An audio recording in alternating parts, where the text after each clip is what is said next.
ताज्या बातम्या विचार नव्हे, त्यासाठी सचोटी न्यूज चॅनल बघायलाच हवे। ज्ञान, मनोरंजन, संस्कार देणारे चॅनल सचोटीला सबस्क्राइब करा, बेल आयकॉनचे बटन दाबा, सोबत शेअर करायला विसरू नका।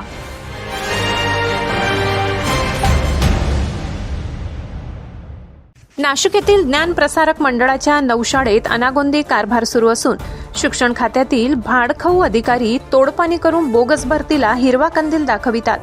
गुन्हे दाखल होऊनही बेकायदा शिक्षक कर्मचारीचा पगार थांबत नाही।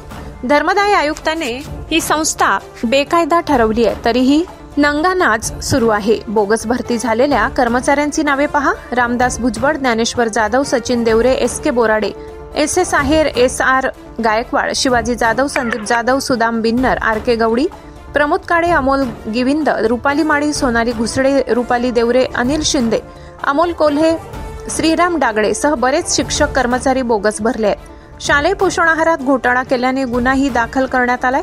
शिक्षण खात्याचे नालायक अधिकारी प्रवीण पाटील, मच्छिंद्र कदम, सुधीर पगार, बीबी चव्हाण, नितीन उपासनी या कुत्र्यांनी बोगस भरती कायदेशीर करून शासनाचे नुकसान देखील विना अनुदानितला अनुदानित दाखवून कोट्यावधीचा पगार लुटून खाल्लाय।